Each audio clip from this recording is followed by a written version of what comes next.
di rumah sakit gitu ya. Jadi karena sudah diurutkan, akhirnya nomor yang di sini nggak urut, gitu ya. Jadi ada sekitar 100 item, atau mungkin lebih ya, 100 sih kayaknya, 100 item. Kemudian kalau kita bicara atau melakukan perhitungan ABC, itu maka yang harus ada datanya di awal adalah pada nama obat, jumlah penggunaan, dan harga satuannya. Jadi ini silahkan datanya harus ready dulu, harus siap dulu, baru kita akan bisa melakukan perhitungan ABC. Jadi ada nama obat, jumlah penggunaan, kemudian harga satuan. Dari situ kita akan baru bisa menentukan total harga, persentase penggunaan, dan persentase kumulatif. Ketika ini berhasil kita hitung, baru kita akan bisa mengelompokkan apakah dia, obat-obat ini, di kolom paling kiri, masuk ke dalam klasifikasi A, B, atau C. Kemudian saya contohkan ya, di Asering misalnya, jumlah penggunaan sekian, harga satuannya sekian, dari mana angka 418 ini? Dari perhitungan apa dengan apa? Silakan. Ayo, dari perhitungan apa dengan apa? Angka ini.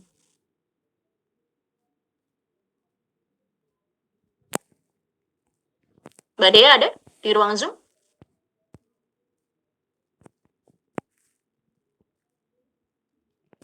Ya, Bu. Oke. Asering dengan nilai 418 juta sekian, itu menurut Mbak Dea dari mana, Mbak?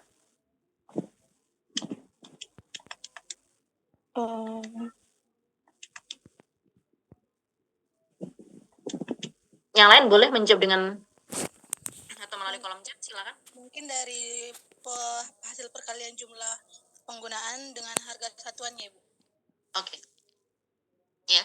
Jadi total harga ini adalah hasil kali antara jumlah penggunaan dikali dengan harga satuan. Pada data kebanyakan soal, termasuk di CBT, ini nggak urut seperti ini. Kalau kalian perhatikan, ini urut dari paling besar sampai yang paling kecil.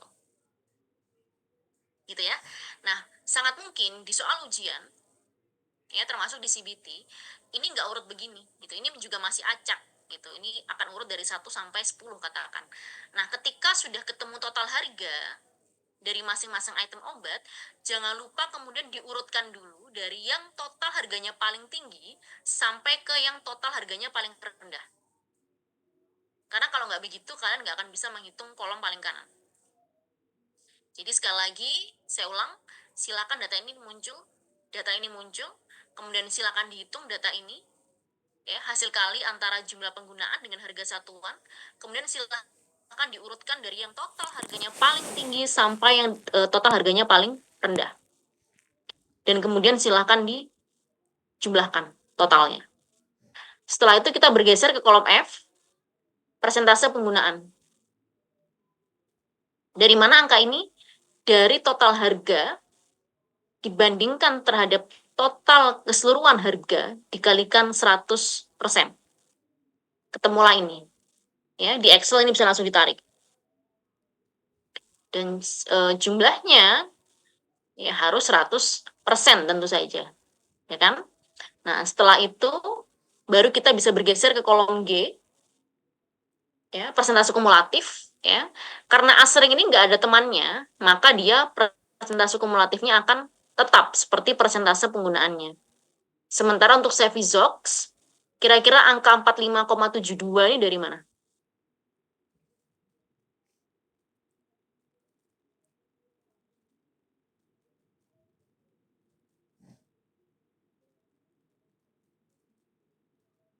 Dari mana? Ayo. Atau sudah mengantuk? Karena kalau saya tunda lagi, nanti kalian butuh waktu lagi. Jadi, tolong dikuat-kuatin dulu ya. Ayo, karena ini nggak akan kita ulang di S1 ya. Dan di profesi juga mungkin nggak akan kita ulang gitu. Ayo, dari mana? Kira-kira angka 45,72 itu.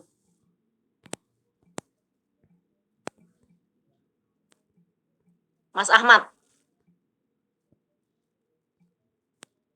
Dari mana Mas Ahmad?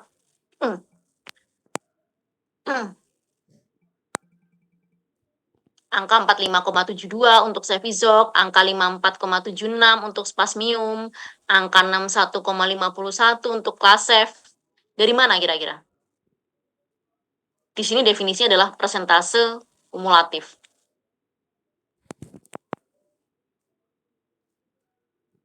Ayo.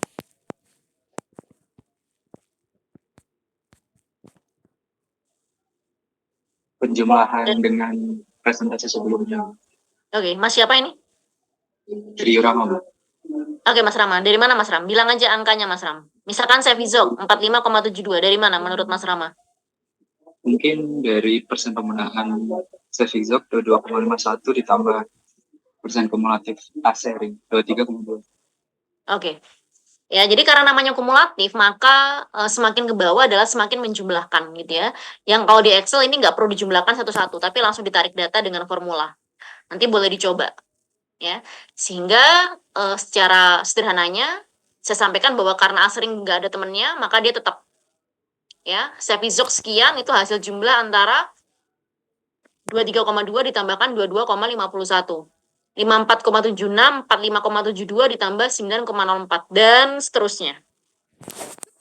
Ketemulah di sini 100, harus 100. Kalau ini nggak 100, ini nggak 100, ada yang salah pada perhitungan kalian. Ya, setelah itu kita kembalikan pada teorinya tadi bahwa obat kelompok A adalah yang persentase kumulatifnya maksimal adalah 70%. Maka kelompok obat A berhenti di Resquin 500 mg. Kelompok obat B adalah kelompok obat yang persentase kumulatifnya lebih dari 70 sampai dengan 90. 70,01 itu masuk B. Sehingga kelompok obat B berdasarkan anggaran berhenti di Hepamil 150 mg. Kelompok obat C, dia termasuk kelompok obat C ketika persentase kumulatifnya lebih dari 90%. 90,01 itu masuk C. Sehingga ya langsung saja sisanya sampai dengan yang ke bawah itu adalah C. Jadi yang diperhitungkan adalah persentase kumulatifnya, bukan persentase penggunaan. Kemudian tinggal kita pasangkan nih, misalnya di sini. Asering di rumah sakit itu dia masuk apa? Vital, esensial, non esensial, vital misalnya karena dia cairan gitu ya. Misalkan di sini V gitu. Ya maka hasil akhirnya dia adalah kelompok VA. Dan seterusnya. Sampai di sini ada yang masih sangat bingung? Tidak.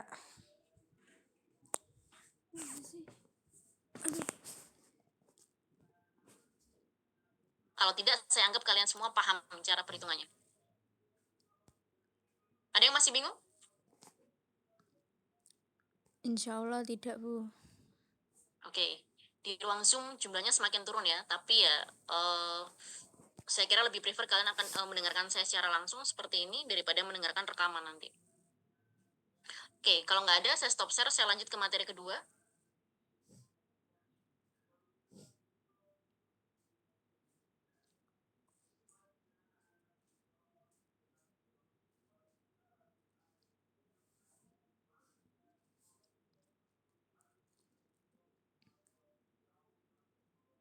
Jadi ini lanjutan ya. Jadi kalau tadi kita bicara dari mulai tahap reason kenapa pengolahan itu penting, kemudian mulai dari pemilihan, perencanaan hingga pengadaan, saya lanjutkan kegiatan berikutnya adalah setelah diadakan maka tentu saja adalah diterima. Jadi kalau pengadaan, kalau pembelian itu tadi dari distributor, kita akan membeli dengan menggunakan surat pesanan.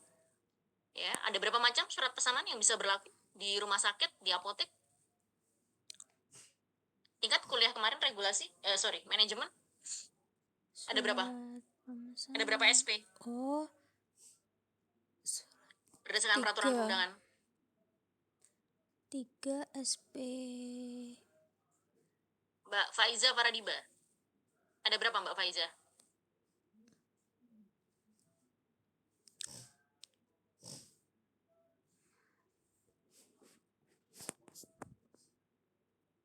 Oke.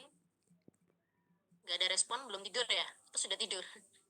Mohon maaf, Bu, wifi di kos saya ada nyandet. Tadi pertanyaannya. Oke, ada berapa jenis surat pesanan yang Mbak Faradiba tahu? Yang tahu aja, nanti kalau ada kurangnya saya tambahkan. Ada berapa? Ada 1, 2, 3? 3. Ayo, ada berapa jenis surat pesanan kalau kita mau membeli obat? Sependek yang saya tahu sepertinya 3, Bu. 3. Oke. Saya tambahkan ya, ada 5. Jadi ada SP untuk sediaan narkotika, SP untuk sediaan psikotropika, Lupa. SP untuk sediaan obat reguler, SP untuk sediaan obat-obat tertentu, dan SP untuk sediaan prekursor. Apa bedanya SP narko dengan psiko?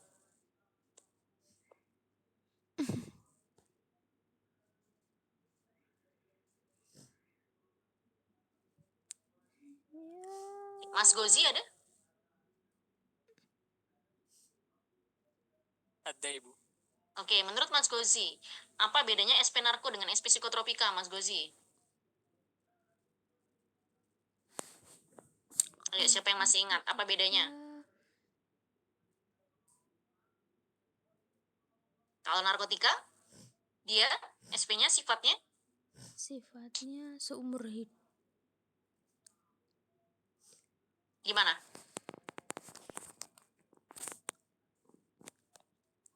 Ayo.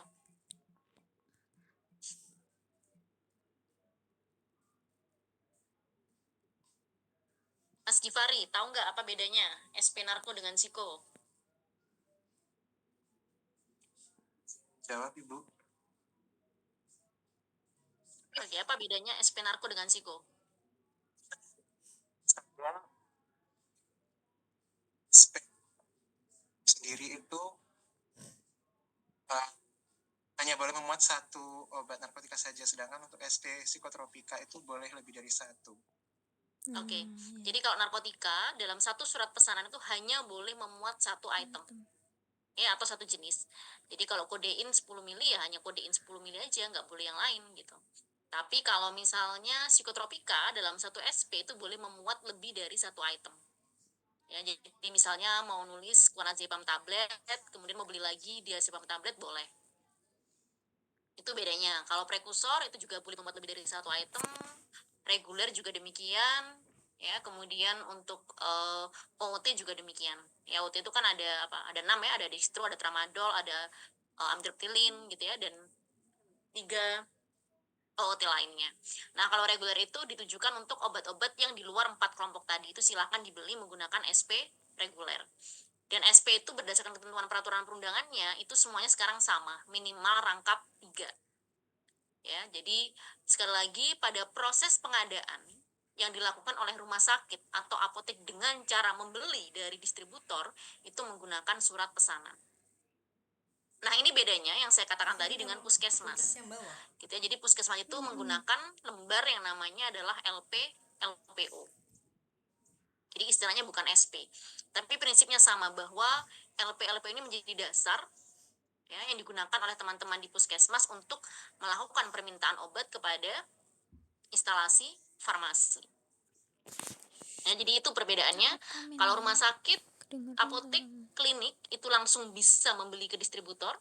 Tapi kalau puskesmas, ya karena dia adalah UPT milik pemerintah, maka tidak melulu membeli. Jadi langkah pertamanya adalah mengajukan permohonan permintaan kepada instalasi farmasi yang ada di kabupaten atau kota. Gitu. Nah, setelah melakukan pembelian ya atau permintaan tadi, maka kegiatan berikutnya adalah penerimaan. Jadi setelah dibeli, diterima.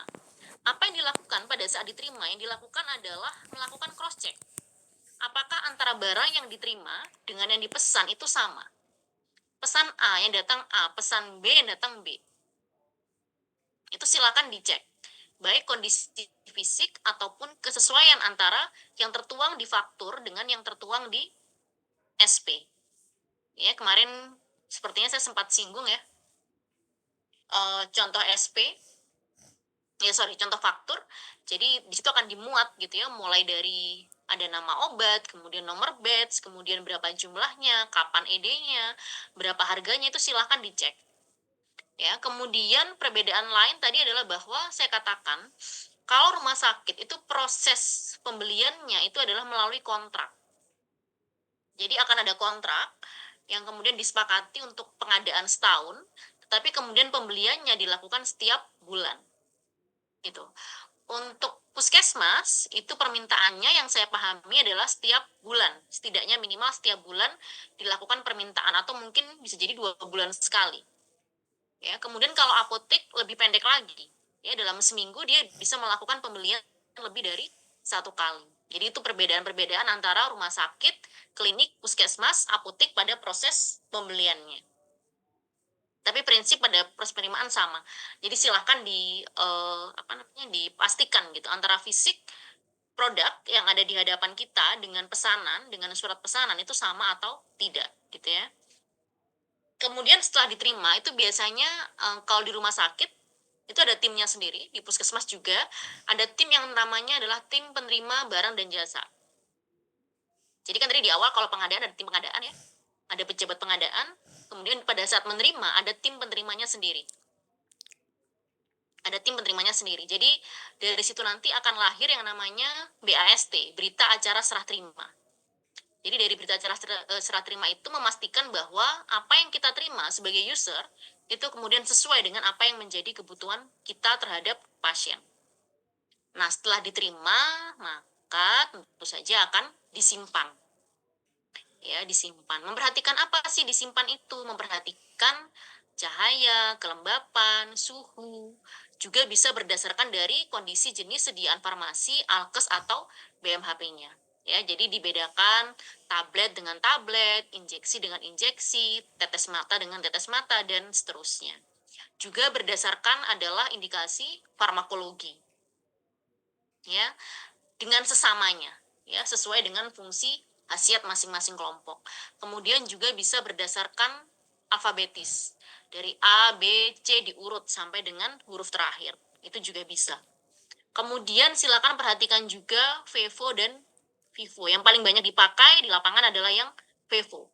Jadi mana yang mau ED duluan, itu yang kemudian diletakkan paling depan. Ya, supaya kita punya kewaspadaan. Oh, ini sudah mau ED nih. Gitu. Saya agak dijavu dengan ngajar di profesi, mohon maaf. Jadi, saya pernah sampaikan gitu. Jadi, kalau misalnya dia ED-nya kurang dari 3 bulan, itu ada kreativitas dari teman-teman di lapangan, dikasih penandaan warna merah misalnya, kemudian ED kurang dari 6 bulan itu warna kuning, kalau ED-nya masih lebih dari 6 bulan atau bahkan lebih dari setahun itu masih diberikan warna hijau. Jadi untuk memberikan kita kewaspadaan bahwa ini loh ada sediaan-sediaan yang mau ED nih bentar lagi dan harus bisa kita layankan ke pasien. Kemudian dalam proses penyimpanan itu pada beberapa case di apotek misalnya atau di rumah sakit itu berlaku sistem retur. Jadi retur itu adalah artinya kalau barang ini mau ED kurang dari setahun, kita bisa kembalikan pada distributor. Nanti akan diganti dengan produk yang sama, tetapi dengan masa ED yang lebih panjang. Tapi ini nggak semua obat ya, tergantung bagaimana kebijakan dari masing-masing distributor. Seperti itu, jadi kita bisa tanya nanti. Ya, kemudian perhatian khusus pada proses penyimpanan adalah terhadap obat dan bahan kimia yang dipakai, ya termasuk B2 dan B3, dan obat-obat yang digunakan oleh pasien. Kemudian perhatian terhadap high alert, ya, elektrolit konsentrasi tinggi termasuk di dalamnya. Kemudian kita perhatian terhadap obat atau sediaan farmasi yang dibawa oleh pasien dari rumah. Itu perlu kita perhatikan untuk menghindari miskomunikasi antara kita dengan pasien atau keluarganya. Kemudian yang keempat adalah sediaan yang masuk ke lasa. Ya, jadi sediaan yang masuk ke lasa itu adalah sediaan yang wajahnya mirip, rupanya mirip, namanya juga mirip penyebutannya. Ya, kemudian untuk gas farmasi itu harus disimpan dalam posisi berdiri, dirantai, kemudian masuk ke dalam cangkang. Jadi kalau kalian pernah lihat gas medis di rumah sakit ya, itu kan ada cangkangnya ya. Nggak hanya tabungnya doang gitu. Jadi ada cangkangnya, itu silakan dikondisikan. Bedakan antara gas yang sudah habis dan masih terisi. Bedakan antara karbon monoksida, nitrogen, dan oksigen. Jangan sampai kemudian terjadi kesalahan pengambilan, terutama pada kondisi darurat. Kemudian B2, B3 itu disimpan terpisah dari gudang induk, disimpan dalam ruang yang tahan api, dan diberikan penandaan khusus. Ini contoh rak penyimpanan, ya, jadi diupayakan rapi seperti ini. Kemudian boleh ya ada yang misalkan dimodifikasi, yang warna pink, kuning, putih, hijau, itu adalah penandaan berdasarkan kelompok farmakologi biasanya, gitu. Jadi boleh punya kreativitas sendiri di lapangan. Kemudian untuk peletakan itu harus ada palet, jadi harus ada alasnya, tidak boleh langsung menempel di lantai. Kemudian pastikan bahwa sirkulasinya bebas, ya, udara bergerak dengan baik. Kemudian tersedia apar. Untuk obat-obat yang khusus, silakan tempatkan khusus. Misalkan kita menyimpan narkosiko, tentu saja di dalam lemari narkosiko, nggak bisa kemudian dicampur dengan obat reguler. Kita mau nyimpan radiofilm, ya, yang biasanya dibutuhin teman-teman radiologi, ya silakan disimpan di tempat yang biasanya minim cahaya, seperti itu. Jadi pastikan semua sediaan farmasi, alkes ataupun BMHP yang dikelola oleh farmasi itu disimpan berdasarkan ketentuan yang berlaku. Ini standar menurut WHO, jadi nggak boleh menempel pada plafon. Kemudian di bawahnya harus ada palet dengan jarak minimal 10 cm. Antar karton itu tidak boleh menempel, terutama kanan kiri. Ya, jadi harus ada jarak kurang lebih kalau lebarnya 30 cm, untuk penyimpanan tinggi ke atasnya maksimal 2,5 meter. Jadi nggak boleh sampai menyentuh pada area plafon. Kemudian ini, ya, untuk sediaan farmasi yang dia disimpan pada suhu 2 sampai 8. Kemudian gunakan lemari pendingin yang sifatnya showcase gitu. Kenapa kira-kira showcase? Kenapa bukan seperti lemari penyimpanan di rumah tangga? Kenapa kira-kira?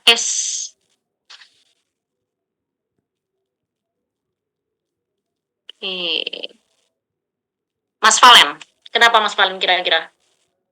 Kenapa lemari pendinginnya yang bentuknya demikian?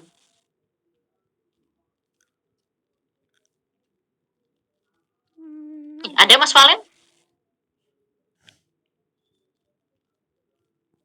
Oh, hilang. Oke. Mbak Regita, hadir masih? Hadir, Bu. Iya, hadir.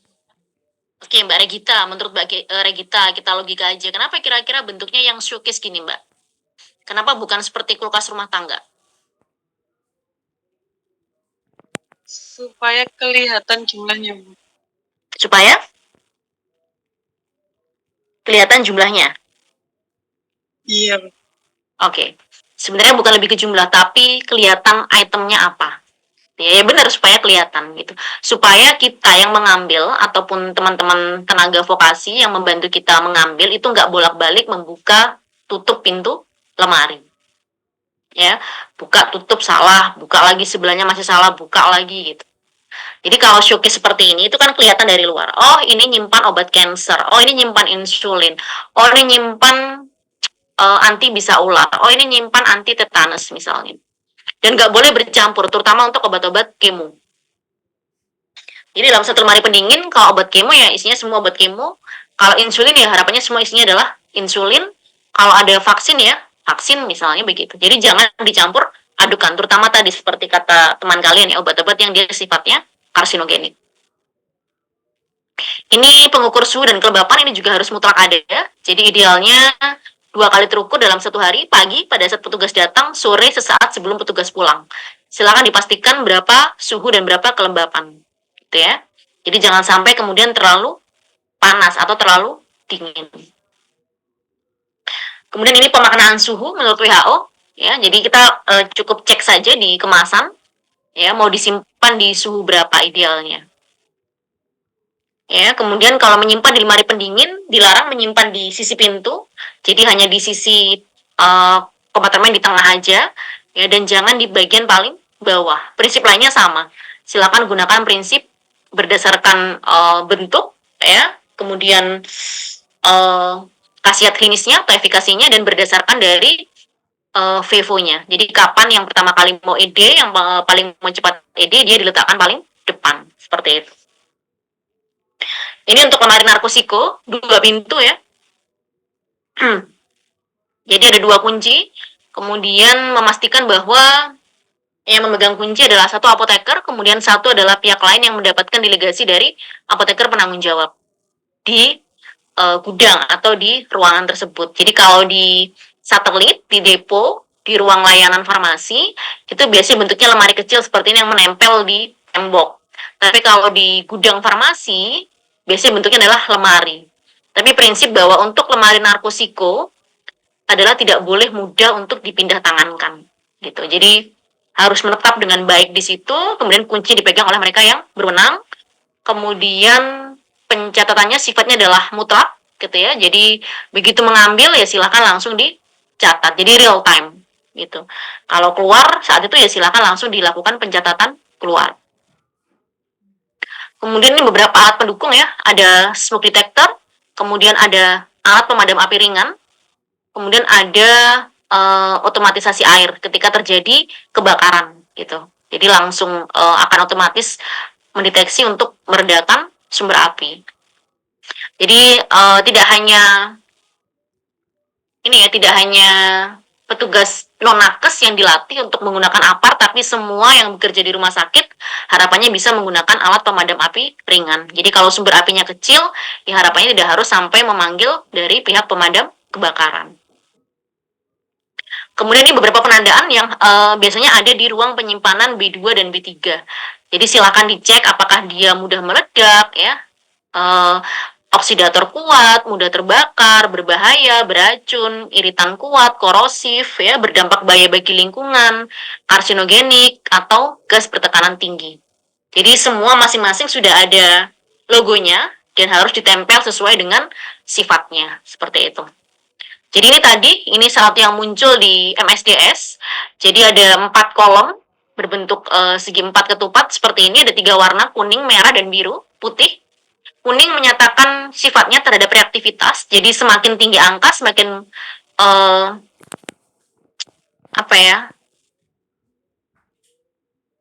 semakin berpotensi gitu untuk dia mungkin akan. Jadi semakin 0 itu stabil, ya, kemudian 1 unstable ketika dia panas, ya, kemudian sampai ke 4 dia mungkin aja akan meledak seperti itu. Kemudian kalau biru terkait dengan kemampuannya untuk menyebabkan kematian. Jadi apakah dia berbahaya sampai dia menyebabkan kematian begitu terpapar gitu.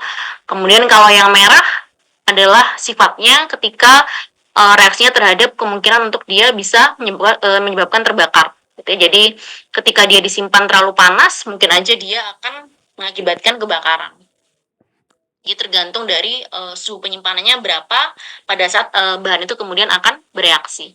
Kemudian yang putih itu sifat spesifik ya, ada apakah dia bahannya bersifat oksidator kuat, asam kuat, basa kuat, bersifat korosif, tidak bisa digunakan bersama dengan air, ataupun bersifat memiliki sifat-sifat yang radioaktif gitu. Jadi memberikan atau memaparkan radiasi kepada tubuh. Jadi ini tidak bisa dibiarkan begitu saja. Jadi kalau ada bahan beracun atau bahan beracun dan berbahaya yang memang punya sifat di antara 4 ini, silahkan diberikan penandaan. Kemudian ini beberapa contoh LASA, look alike, sound alike. Jadi proses penulisannya adalah seperti yang tertera pada slide, ini berdasarkan standar dari ISMP. Jadi yang di caps lock itu adalah yang pembedanya. Jadi misalnya antara amilorid dengan amlodipin, mirip-mirip gitu ya, yang satunya amlo, satunya amilo. Tapi yang beda adalah rate-nya, yang satu adalah dipinnya. Jadi itu yang di caps lock. Kemudian contoh lain, cefazolin dengan ceftazidime. Ya, mirip-mirip C-nya. Jadi itu yang kecil, yang di caps lock adalah yang menjadi pembedanya. Itu aja prinsipnya kalau pada penulisan LASA. Kemudian pada penyimpanan LASA, itu idealnya nggak boleh nggak boleh berdempetan langsung. Jadi misal saya contohkan antara kaptopril. Kaptopril itu punya 3 kekuatan, 12,5, 25, 50. Ya, jadi jangan didempetkan semua antara 3 kekuatan ini. Jadi antara kaptopril 12,5 dengan kaptopril 25 itu ada obat lain dengan awalan C yang bisa menjadi pembeda. Gitu. Sehingga pada saat dilakukan pengambilan tidak terjadi kesalahan. Jadi sifat semua pada obat LASA itu adalah double check. Ini contohnya, ya, jadi biasanya obat-obat LASA itu berasal dari produsen yang sama. Ini sama-sama Sandoz, yang ini Septa, yang ini Cefepime. Ini mirip gitu ya. Yang satu ternyata silokain, anestesi, yang satu nggak kelihatan ya. Masih bacanya nih. Sodium chloride. sodium klorida misalnya. Kemudian ini sama-sama dari Pfizer, yang satu adalah ipratropium ya untuk saluran pernafasan pada gangguan saluran pernafasan. Kemudian yang ini adalah atropin injeksi. Kemudian sama-sama dari Teva, yang ini adalah gemfibrozil, yang ini adalah gabapentin. Gitu. Jadi umumnya untuk obat-obat LASA itu berasal dari produsen yang sama, sehingga perlu diperhatikan. Untuk obat-obat high alert adalah obat-obat yang butuh kewaspadaan tingkat tinggi pada pengelolaannya, termasuk ke pasien, karena kalau tidak diperhatikan dengan baik, dia berpotensi untuk meningkatkan angka kematian pada pasien ketika salah digunakan. Mutlak memiliki stiker dengan tulisan high alert. Gitu ya. Contohnya apa? Hampir semua narko, jika itu masuk, obat-obat anti diabetes, terutama insulin, kemudian obat-obat anti cancer, itu juga masuk. Ya, jadi cukup banyak sebenarnya, dan ada datanya sendiri dari ISMP. Jadi kalau kalian mau tahu, bisa langsung googling gitu ya, daftar atau list dari obat-obat golongan high alert. Ya, jadi kalau untuk obat-obat cancer ada tambahan stiker. Ya, jadi silahkan ada stiker warna ungu. Ya, biasanya dengan gambar sel yang membelah diri, kemudian dengan tulisan handle with care. Jadi benar-benar diperhatikan untuk penggunaannya. Ya, karena memang sifatnya yang berbahaya gitu ya teratogenik, ya karsinogenik, seperti itu. Kemudian di rumah sakit kita juga mengenal obat emergensi. Tadi ya obat-obat yang termasuk dalam kategori life saving drugs. Prinsipnya biasanya obat ini akan disimpan terpisah. Jadi kalau kalian pernah ke rumah sakit, kalian akan pernah melihat troli emergensi, kemudian ransel emergensi. Jadi itu nggak akan bercampur dengan obat-obat reguler lainnya. Kemudian biasanya akan dikunci. Jadi ada kunciannya begitu.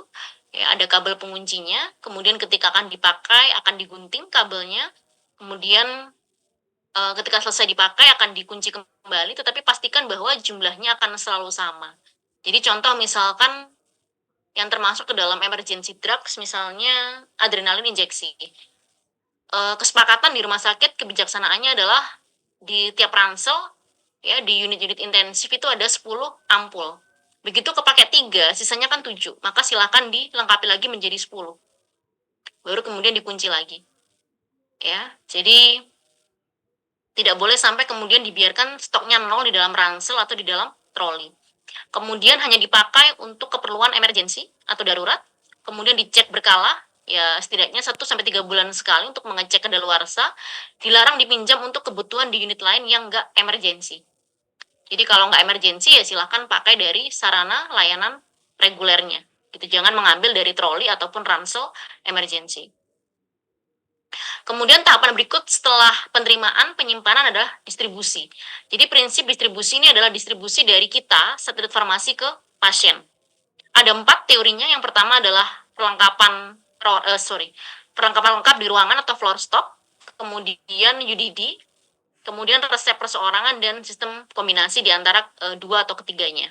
Yang pertama adalah persediaan lengkap. Ini prinsipnya begini.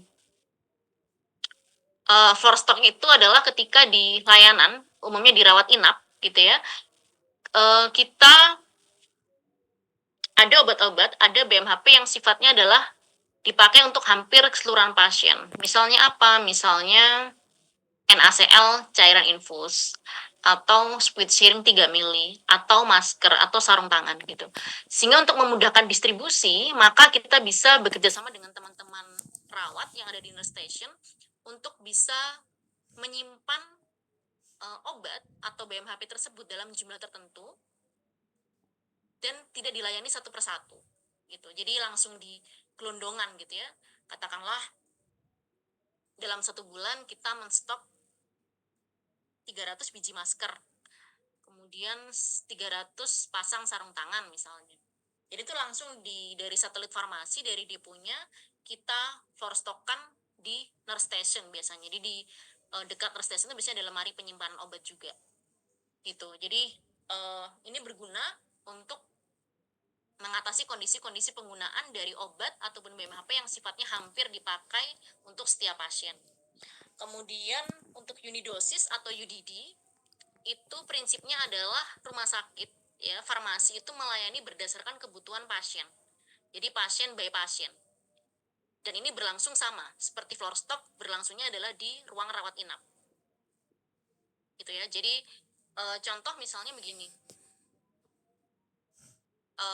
dokter pagi visit ya jam 7 jam 8, jam 9 kartu obat akan kita kumpulkan untuk kita pelajari, kemudian akan kita siapkan obatnya. Untuk kebutuhan kapan? Untuk kebutuhan pasien minum di siang atau sore hari, ya nanti disediakan sendiri, kebutuhan malamnya disediakan sendiri, kebutuhan esok paginya itu disediakan tersendiri. Jadi masing-masing itu akan dilayankan sendiri-sendiri. Tetapi karena keterbatasan SDM, biasanya pada sistem yang unidosis ini akan dimodifikasi menjadi sistem one day atau one daily. Jadi dalam satu hari penggunaan.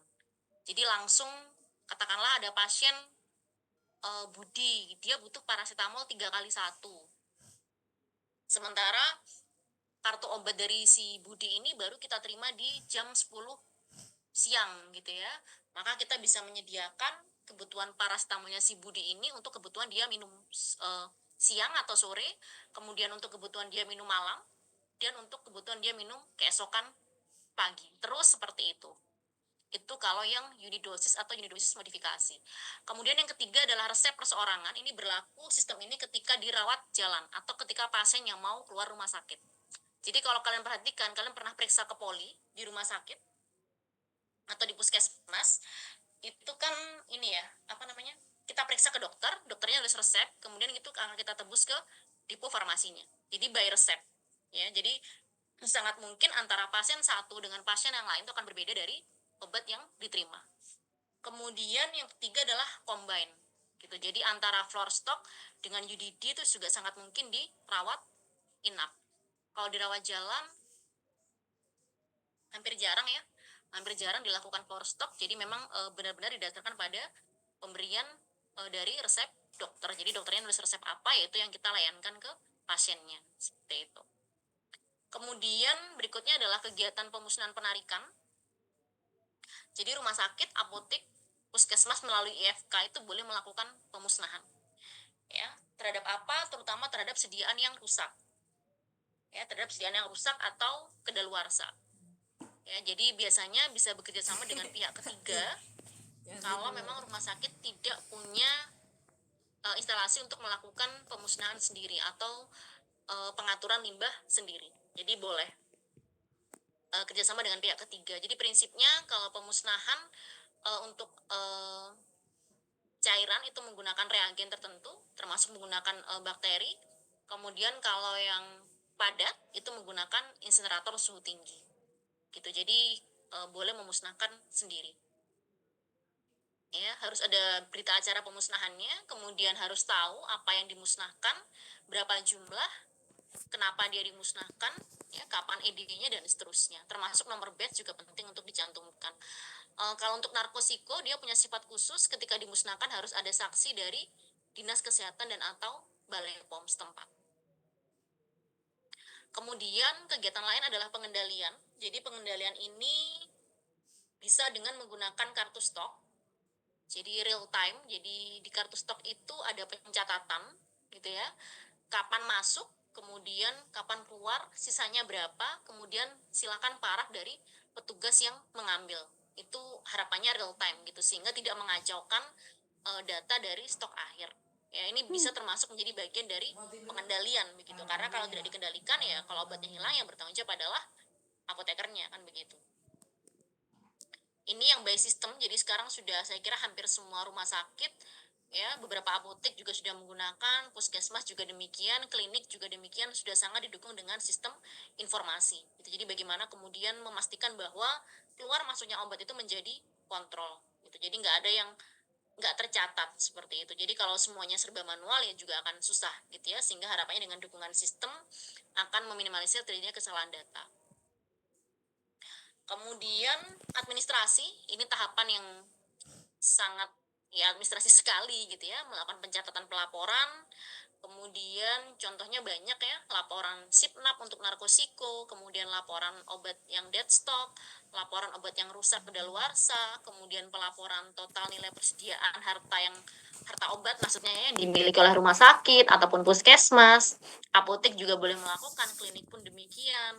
Kemudian administrasi keuangan ya berkaitan dengan transaksi keluar masuknya obat ke pasien, kemudian penghapusan. Jadi untuk barang-barang yang sudah lama, kemudian sulit untuk dilakukan recall terhadap siapa pengirim, untuk kebutuhan yang mana, kapan terjadinya, itu bisa jadi manajemen rumah sakit boleh melakukan penghapusan gitu. Jadi dianggap ya selesai sudah atau habis barang itu gitu.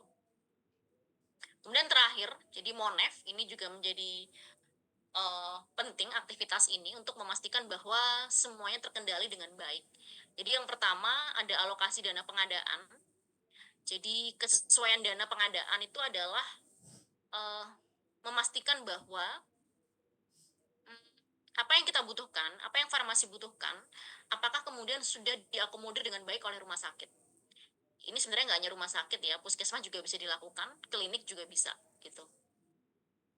Ya kalau apotek sih nggak terlalu pakai rumus ini. Ya jadi untuk melihat apakah kemudian rumah sakit sudah mensupport farmasi dengan baik terkait dengan pengadaan obat-obatan ataupun alkes ataupun BMHP-nya. Ya, jadi idealnya semakin mendekati 100% itu semakin baik gitu. Oh, saya lompat ke sini aja deh. Ini ada yang terakhir. Saya pakai ini aja. Ya, jadi di pengadaan itu ada kurang lebih 5 parameter yang bisa 6 parameter yang bisa dianalisis ya. Jadi yang pertama misalkan persentase dana yang tersedia dengan keseluruhan dana yang dibutuhkan. Kemudian persentase alokasi dana pengadaan obat ya terhadap total anggaran rumah sakit. Oke, kemudian persentase kesesuaian pengadaan dengan kenyataan pakai. Ya, jadi harus 100%. Jadi ini adalah nilai ideal di kolom paling kanan. Ya, jadi yang paling sering adalah yang pertama dengan yang kedua yang juga cukup sering dihitung. Ya, cukup sering juga menjadi soal. Saya ingin tanya ke Mbak Karisma Nabila, masih ada? Oke, menurut Mbak Karisma, apa bedanya parameter yang pertama dengan yang kedua? Yang lain boleh bantu jawab ya, atau boleh berpendapat ya. Yang pertama ini indikator idealnya adalah 100%, yang kedua ini indikator idealnya adalah 30-40%. Kira-kira bedanya apa?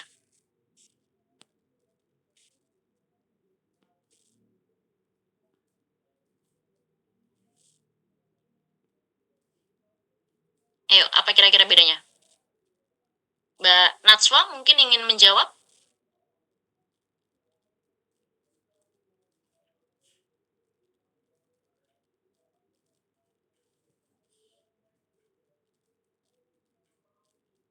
Oke, coba apa kira-kira bedanya parameter yang pertama dengan yang kedua?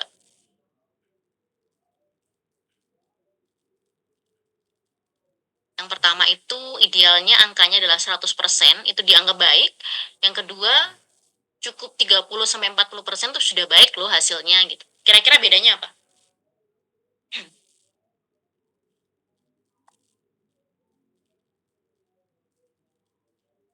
Oke, Mas Valen.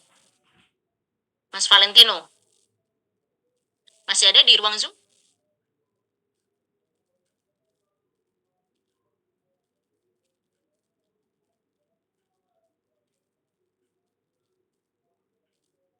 Oke, coba sih kalian on cam sebentar. Saya hanya ingin memastikan kalian nggak kesirep dengar cerita saya ya.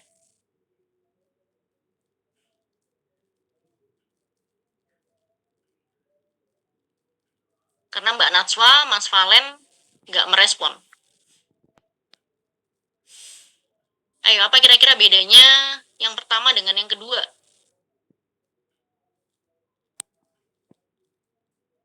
Kenapa yang pertama 100% nih, yang kedua cuma 30-40% udah dianggap baik nih?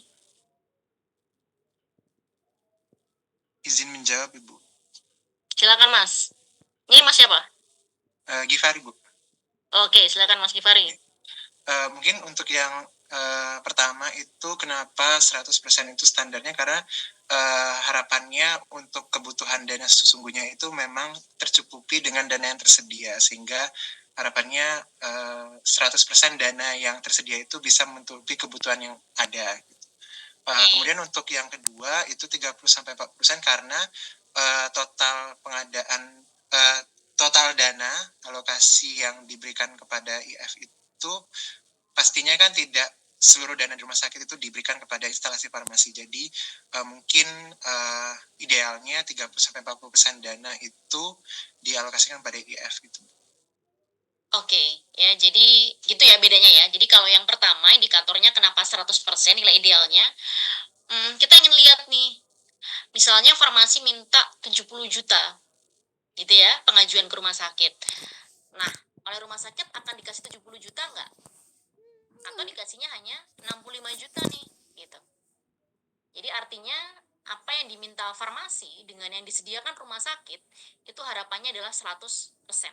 Jadi farmasi minta 100 juta, ya rumah sakit akan memberikan 100 juta gitu. Sementara yang kedua, indikator yang kedua, kita ingin melihat gitu, dari dana yang diajukan oleh instalasi farmasi untuk membeli obat, membeli alkes, membeli BMHP, itu berapa persen sih dari total keseluruhan kebutuhan rumah sakit. Menyerap anggarannya rumah sakit itu sampai berapa persen? Oh, ternyata dia hanya menyerap 30% dari total 100% anggaran rumah sakit. Itu udah baik gitu, udah oke. Tadi kalian ingat ya di awal sekali saya bilang bahwa farmasi itu adalah revenue center, sumber pendapatan, sumber penghasilannya rumah sakit gitu. Sehingga kalau kemudian 30-40% saja rumah sakit bisa memberikan uangnya kepada farmasi untuk mengelola obat, itu udah cukup baik. Maknanya begitu gitu. Ya, terima kasih Mas Kifari. Ya, jadi kemudian contoh lain misalkan frekuensi pengadaan tiap item. Kemarin di kuliah manajemen saya juga sudah singgung ya di analisis keuangan gitu kan ya, bahwa perputaran persediaan itu bisa rendah, sedang atau tinggi. Ya, jadi 4 sampai 12 kali nilai idealnya. Ya, kemudian persentase kekerasan faktur ya harus 0%, kemudian rumah sakit diharapkan tidak melakukan penundaan pembayaran kepada pihak distributor. Kemudian di area distribusi misalnya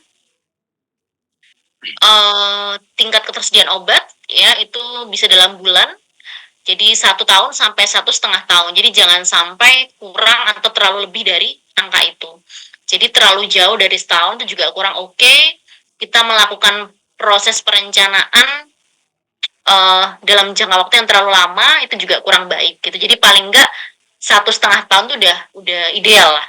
Jadi tadi saya ceritakan ya bahwa pada proses perhitungannya paling tidak 12 sampai 18 bulan. Kemudian tidak boleh ada nilai obat yang rusak atau kedaluarsa. Ya kalau nggak bisa 0 ya paling nggak jangan lebih dari 1% gitu ya. Obat mati pun demikian. Obat mati apa misalnya? Jadi obat itu nggak keluar nih dari rumah sakit, dari puskesmas, dari apotek selama 3 bulan berturut-turut. Jadi ya harapannya nggak boleh ada obat yang begitu, nggak boleh ada BMHP yang begitu. Makanya nilai idealnya adalah 0%. Kemudian kecocokan nih antara fisik dengan kartu stok atau antara fisik dengan sistem. Itu juga harapannya adalah 100%. Jadi kalau fisiknya katakanlah sisa 10 ampul, maka di kartu stok atau di sistem ya tertulisnya adalah 10 ampul seperti itu. Ya, jadi ini sebenarnya kalau tema-tema manajemen ya di tugas akhir ini boleh dilakukan sebenarnya, cuman karena sudah cukup banyak dilakukan, sebenarnya nggak cukup banyak juga ya, cukup ya beberapa kali dilakukan oleh cutting kalian. Jadi ini sebenarnya bisa menjadi bahan penelitian baik di rumah sakit ataupun di puskesmas. Yang terakhir adalah terkait dengan penggunaan. Ya, jadi penggunaan itu contohnya apa? Misalnya jumlah item obat di tiap lembar resep. Jadi kalau kita perhatikan dalam satu lembar itu kan kadang ada berapa R gitu ya. R1, R2 kan begitu. Nah, harapannya dalam satu R itu tidak lebih dari 2 item. Ya, karena dikhawatirkan ada potensi polifarmasi di sana. Kemudian silahkan juga bisa mengukur seberapa banyak sih obat generik dipakai. Tadi saya sempat singgung bahwa di vaskes milik pemerintah itu wajib loh pakai obat generik. Jadi nilai idealnya harusnya misalkan di puskesmas atau di rumah sakit milik pemerintah antara 80-90% obat generik kemudian terlayankan kepada pasien.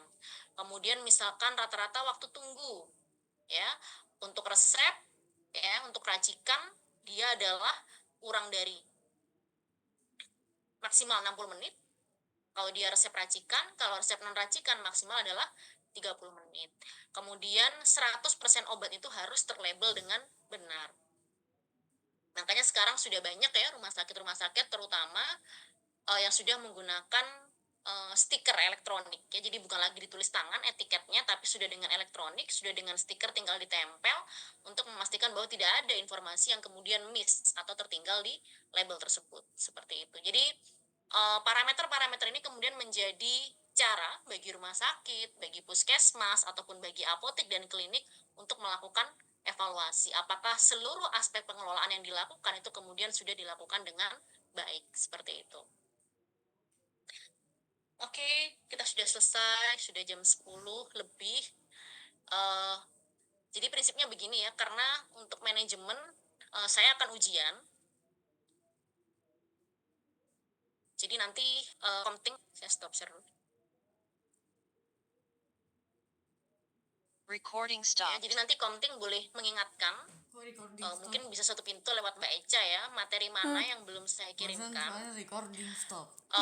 Silakan dipelajari kembali. Nanti kalau ada yang kurang jelas, kalian boleh bertanya.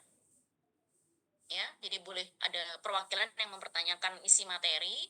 Kemudian ujian akan saya laksanakan di luar jam. Mungkin masih dalam range 1-5, tapi mungkin di luar jam yang sudah ditetapkan oleh akademik. Karena saya akan menggunakan quizzes, ya, bukan lewat MMP. Soalnya adalah pilihan ganda. Ya, jadi silakan kalian pelajari dengan baik, seperti itu. Untuk presensi, jadi mulai besok tetap presensi luring sesuai jadwal, kecuali untuk kelas Jumat akan saya alihkan, karena Jumat itu tanggal merah, gitu ya. Kemudian, saya sebenarnya masih punya hutang 2 ya.